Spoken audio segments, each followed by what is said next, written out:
शुरू करते हैं। किसी को कुछ पूछना है? जी सर, कल निर्मला सीतारमण जी ने बजट पेश किया, उसके बाद सारे अखबार कह रहे थे कि बजट बहुत अच्छा है, विशेषज्ञ कह रहे थे कि बहुत अच्छा बजट है। उसके बाद भी मार्केट इतना ज्यादा कैसे गिर गया है?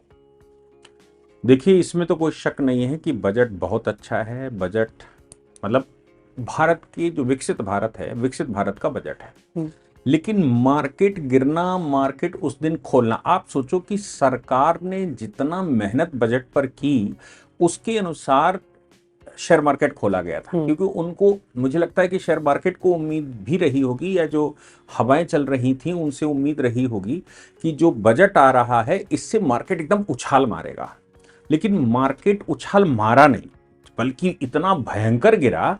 अब वो जो भयंकर गिरा उसके पीछे का बड़ा भारी रहस्य है, और रहस्य ये है कि सरकार के बजट में ही उसका सारी व्यवस्था बताई गई है।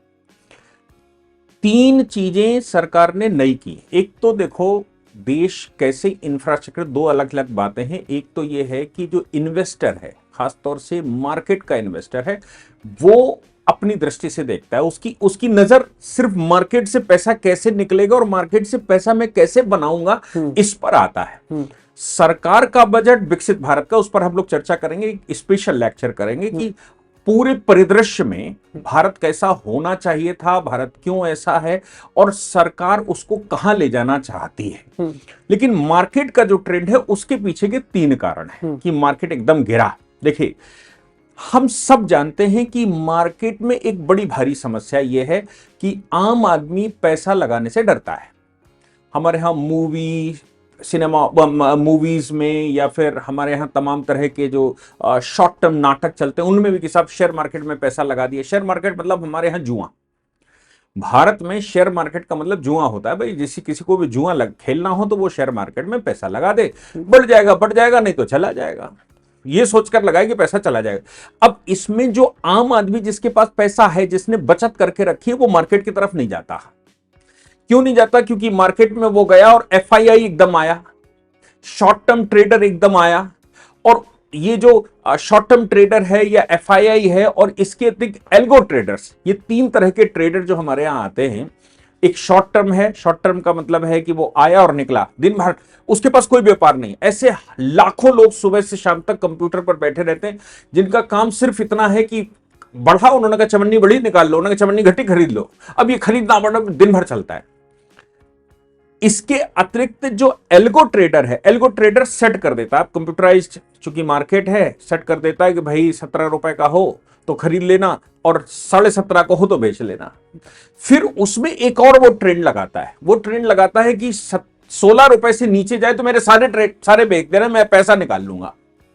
उसको लगता है मैंने 12 रुपए में खरीदा था, 16 रुपए से नीचे मेरा काम नहीं चलता, 16 रुपए मार्केट आए आप पैसा पूरा निकाल दीजिए। कल यही हुआ कि जो एल्गो ट्रेडर है उसने जो ट्रेड लगाकर रखी थी, उसको वो लोग एक शब्द इस्तेमाल करते हैं और ये कहते हैं कि भाई हम लॉस बुकिंग नहीं करेंगे, लॉस बुकिंग से पहले पैसा पूरा निकाल लेंगे, भले ही हमको बहुत लाभ नहीं हो लेकिन हम पैसा पूरा निकाल लेंगे। कल शाम आते आते वो एकदम पैसा निकल गया। अब देखिए, इन तीनों में फर्क सरकार ने क्या किया, और आम आदमी उसमें पैसा लगाए, मार्केट हमारा स्थिर हो, इसके लिए एक बड़ा रिफॉर्म है ये। मैं समझता हूं ये रिफॉर्म है। अभी सरकार ने केवल टैक्स के माध्यम से इसको किया है, लेकिन ये रिफॉर्मर जो बहुत लॉन्ग टर्म, आम आदमी जो सोने में पैसा लगाकर उसको 4 गुना बढ़ा रहा है, चांदी में पैसा लगाकर बढ़ा रहा है, या पैसा पड़ा हुआ है उसके पास कोई काम नहीं है, वो पैसा मार्केट में लगे, कंपनियां उसका इन्वेस्टमेंट करें, देश में ग्रोथ पर काम आए, देश में कुछ प्रोडक्टिविटी बढ़े, देश का एक्सपोर्ट बढ़े, तो उसके लिए स्थायी रूप से मार्केट में पैसा चाहिए होता है। और आम आदमी का पैसा लगेगा तो उसको लाभ भी होगा कहीं ना कहीं। अब आम आदमी का पैसा लगेगा, उसको लाभ होगा, इसके लिए आवश्यक है कि ये जो इंस्टीट्यूशनल इन्वेस्टर है, ये जो शॉर्ट टर्म इन्वेस्टर है या शॉर्ट टर्म ट्रेडर है या जो एल्गो ट्रेडर है, इसको मार्केट से थोड़ा दूर किया जाए। अब इसको मार्केट से दूर कर दोगे तो मार्केट अभी 8,000 पे आ जाएगी। तो सरकार ने क्या किया कि इस पर टैक्स बढ़ा दिए, और ठीक से बढ़ा दिए। क्या क्या बढ़ाया? सीधी सी भाषा में उन्होंने एसटीटी, जिसको कहते हैं ट्रेडिंग पर लगने वाला tax STD, short term trade को जिसको हम कहते हैं, उस पर फ्यूचर एंड ऑप्शनल ट्रेडिंग पर टैक्स बढ़ा दिया। यानी कि जल्दी जल्दी खरीदेंगे बेचेंगे तो आपको टैक्स ज्यादा देना पड़ेगा, यहां तक कि 3 गुना टैक्स देना पड़ेगा। अब जो दिन में 10 बार खरीदता है उसको अगर 0.1 की जगह 0.3 कमीशन देना पड़ेगा, वो भी शेयर मार्केट को, या मैं कहूं कि सरकार को या सरकार की एजेंसी को, और इसके अतिरिक्त जो उसने किसी सॉफ्टवेयर का इस्तेमाल किया होगा, किसी बैंक का इस्तेमाल किया होगा, किसी की डीमेट का इस्तेमाल किया, वो अलग लेगा, वो तो अपना लेगा ही लेगा। और ये तो ट्रेडिंग का फिक्स चार्ज है, जो आप ट्रेड करेंगे तो उस ट्रेड पर मार्केट ले लेगी आपसे। यानी कि आपसे, मैं दूसरे शब्दों में कहूं, सेबी ले लेगा। सेबी का फिक्स बढ़ा दिया।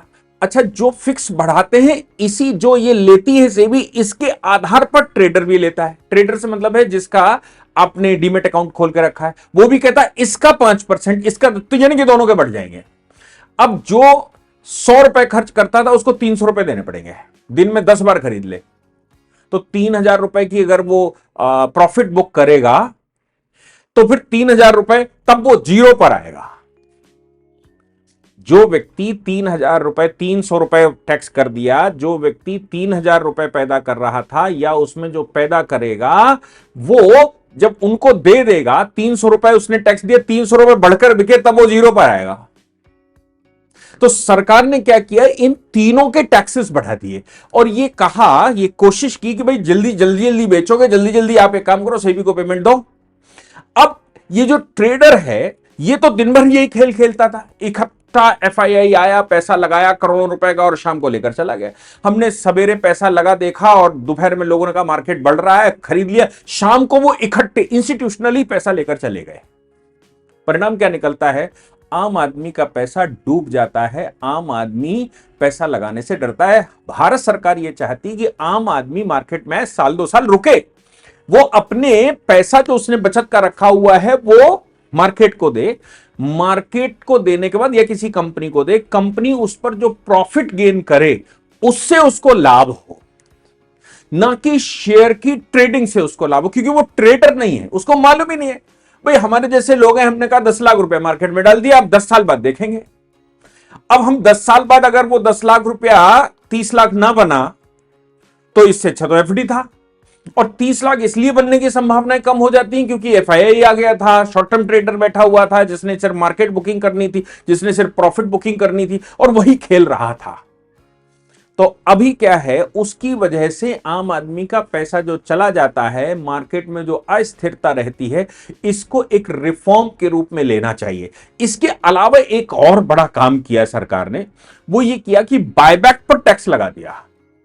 ये जो बड़े इंडिविजुअल ट्रेडर्स होते थे, इंडिविजुअल कॉर्पोरेटर हो, प्रमोटर होते थे, जैसे मैं कहूं अडानी है, अंबानी है, ये इंडिविजुअल प्रमोटर होते थे। ये क्या करते थे, जो बायबैक करते थे, तो बायबैक, पहले बायबैक को समझते हैं, जैसे 100 रुपए मैंने खरीदा, कंपनी ने 100 रुपए में मुझे बेच दिया, कंपनी कुछ दिन बाद कहती है कि भाई हम 120 में वापस ले रहे हैं तुमसे, तो ये बायबैक हो गया। अब जो हमको 120 रुपया मिलता था 100 की जगह, वो हमारा डिविडेंड माना जाता था कि भाई वो प्रॉफिट है, डिविडेंड हमको मिला। अभी सरकार ने इस बजट में क्या किया कि जो 20 रुपया आपने पैदा किया उसको डिविडेंड नहीं माना, उसको उसने वेल्थ माना कि आपने ये कमा लिए और 20 रुपए कमाए हैं तो हमें दीजिए। अब इनमें आम आदमी तो बहुत ट्रेड करता नहीं था कि भाई हमने 100 की जगह 20 हो गए, हम कह रहे ठीक है। लेकिन ये जो कंपनियां हैं, प्रमोटर कंपनियां, ये क्या करती थी, बायबैक के माध्यम से मोटी रकम पैदा करती थी और टैक्स फ्री होता था क्योंकि वो डिविडेंड के रूप में जाता था। इंडिविजुअल प्रमोटर अडानी अंबानी जैसे ये पैसा लगाया और पैसा लगाने के बाद इन्होंने जब बायबैक किया, इन्होंने बेचा और बायबैक जब किया, खुद बायबैक करने पर या इनकी कंपनी ने इनका बायबैक किया, तो ऐसी परिस्थिति में इनको जो पैसा मिलता था वो टैक्स फ्री मिलता था। और ये तो बड़े खिलाड़ी हैं, अरबों खरबों का खेल खेलते हैं, तो ये इन्होंने टेक्निक अपना रखी थी, भाई टैक्स से कैसे बचेगा। इस पर सरकार ने कहा कि अगर आपने 20 रुपया 20 रुपया इसमें प्रॉफिट गेन किया है तो आप 30% हमको टैक्स दीजिए। तो क्या है कि आम आदमी का टैक्स कम किया है, इंडिविजुअल ट्रेडिंग पर कम किया, लेकिन इंस्टीट्यूशनल ट्रेडिंग पर बढ़ा दिया, शॉर्ट टर्म ट्रेडिंग पर बढ़ा दिया, या फिर बायबैक वाले पे या प्राइवेट प्रमोटर पर इस पर टैक्स बढ़ा दिया, 30% तक कर दिया कि आप अगर इस पर प्रॉफिट गेन करके लेकर जाते तो उसको हम अब डिविडेंड नहीं मानेंगे, उसको प्रॉफिट मानेंगे। प्रॉफिट का मतलब हो गया कि आप हमें भी टैक्स 30% दीजिए। ये जो मार्केट के खिलाड़ी हैं, जो मार्केट में खेल खेलते हैं, तमाम विदेशी कंपनियां, देशी कंपनियां, हमने देखा कि अडानी को लेकर कैसे एक विदेशी कंपनी आई और उसने सुप्रीम कोर्ट तक उधम मचाया, मार्केट हमारा गिर गया। इन सबको कैसे रोका जाए, और अगर आप खेलना ही चाहते हैं तो फिर क्यों ना सरकार उसमें आपसे टैक्स लेकर आप गेन लेकर के जा रहे हो, क्यों ना देश के काम आए, क्यों ना एफआईआई जो पैसा लगाकर निकाल रहा है वो भी देश के काम आए, वो पैसा सरकार के पास जाए। तो इससे क्या होगा कि ये धीरे से रुकेंगे, धीरे धीरे ये वही जो जेन्युइन खेलने वाले हैं वही आएंगे, जो जेन्युइन पैसा लगाने वाले वही आएंगे, जो सिर्फ मार्केट में खेलते हैं वो कम हो जाएंगे। आम आदमी मार्केट की तरफ आकर्षित होगा। थोड़ी सी समस्या इसमें रहेगी, कुछ दिन अभी रहेगा, अभी कुछ दिन और निकालेंगे लोग पैसा, लेकिन जैसे ही भारत के लोग उस पर पैसा लगाना शुरू करेंगे, इंडिविजुअल पैसा लगना शुरू करेगा, डीआईआई तो हमारे यहां लगता ही है, ये जब लगना शुरू कर तो भारत की मार्केट स्टेबल ही नहीं होगी, आम आदमी को इसका बहुत सारा लाभ होगा और आम आदमी इससे अब पैसा लगाने से डरेगा नहीं। इसलिए ये पूरी व्यवस्था में ये जो कहा जा रहा है कि मार्केट गिर गई और मार्केट इसलिए गिर गई क्योंकि बजट अच्छा नहीं, ऐसा नहीं। बजट पर हम लोग चर्चा करेंगे, पूरा उसको एक्सप्लेन करेंगे कि वाकई में बजट बड़े परिदृश्य में भारत में कैसा होना चाहिए था और क्या क्या सरकार ने किया जो हमको सन 47 से करना चाहिए था, वो अभी क्या हुआ। मार्केट का एक दूसरा ट्रेंड है, इसका बजट से लेना देना नहीं है, इसका लेना देना है कि ट्रेडर पर टैक्स बढ़ गया है और भयंकर बढ़ गया है, 3 गुना कर दिया सरकार ने। इसलिए क्योंकि आप खेल खेलना थोड़ा कम करें, आम आदमी का पैसा बरकरार रहे, और अगर आप लॉन्ग टर्म ट्रेडर हैं तो ही मार्केट में आए, आप शॉर्ट टर्म लेकर मत आए। इसलिए इसका लाभ हानि हमको दिखाई।